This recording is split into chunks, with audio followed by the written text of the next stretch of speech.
സ്വാഭാവികമായും മനസ്സിലാക്കാവുന്ന കാര്യമുണ്ട്. അള്ളാഹുവിന്റെ പ്രവാചകന്റെ പ്രബോധനം എത്രയോ ലളിതമായി മാറുമായിരുന്നു. പക്ഷേ അല്ലാഹു തആല സ്വീകരിച്ച സമീപനം എന്താണ്? ആ ഖുർആനിനെ ഒരു ടെക്സ്റ്റ് ബുക്കാക്കി അതിനെ ഒരു ഗ്രന്ഥമാക്കി ആ സമൂഹത്തിലേക്ക് കൈമാറുന്നതിനു പകരം ആ വിശുദ്ധമായ ഖുർആനിനെ അവസരോചിതവും സന്ദർഭോചിതവുമായി അല്ലാഹുവിന്റെ പ്രവാചകരിലേക്ക് ആവശ്യാനുസരണം അവതരിപ്പിക്കുന്ന ശൈലിയാണ് വിശുദ്ധമായ ഖുർആനിക അവതരണത്തിൽ അല്ലാഹു തആല സ്വീകരിച്ചത്.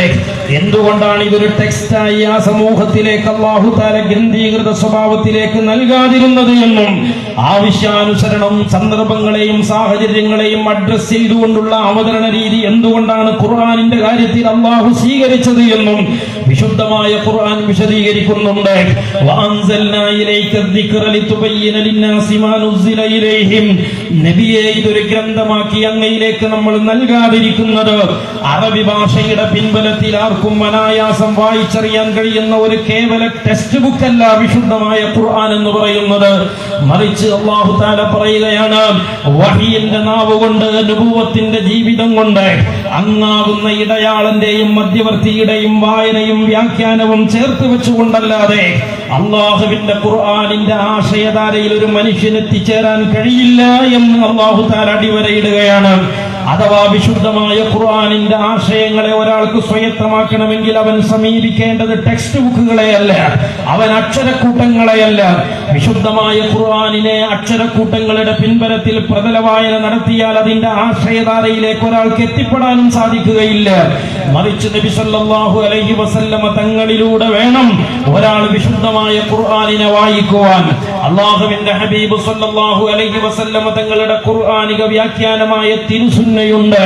ഹബീബായ തങ്ങളുടെ ഹദീസ് വചനങ്ങളും അല്ലാഹുവിന്റെ ഹബീബിന്റെ ആശയധാരകളുമുണ്ട്. ആ വിശുദ്ധ ഖുർആനിനെ നബി സല്ലല്ലാഹു അലൈഹി വസല്ലമ തങ്ങൾ ജീവിതം കൊണ്ട് നൽകിയ ഈണമാണ്. ഹബീബായ സല്ലല്ലാഹു അലൈഹി വസല്ലം ജീവിതം കൊണ്ട് അർത്ഥം പകർന്ന് കടന്നുപോയ പാഠഭാഗങ്ങളാണ്. അല്ലാഹുവിന്റെ ഖുർആനിന്റെ ആശയധാരയെ സംഗ്രഹിക്കുവാൻ ഒരാൾ സാധ്യമാക്കേണ്ട അടിസ്ഥാനം എന്ന് പറയുന്നത്. നിങ്ങൾ ആലോചിച്ചു നോക്ക്, ഇസ്ലാമിക സമുദായത്തിൽ നമ്മൾ പരിശോധിച്ചു നോക്കിയാൽ ഇസ്ലാമിക ചരിത്രത്തിൽ എവിടെയൊക്കെ അവാന്തര കക്ഷിത്തങ്ങളുടെ സാന്നിധ്യങ്ങൾ ഉണ്ടായിട്ടുണ്ടോ? വിശുദ്ധ ഇസ്ലാമിന്റെ ആശയധാരയിൽ നിന്ന് ഉൾപിരിവുകളായി വിവിധങ്ങളായ ചിന്തകൾ ഈ സമുദായത്തിൽ ഏതൊക്കെ കാലത്ത് കേൾക്കേണ്ടി വന്നിട്ടുണ്ടോ?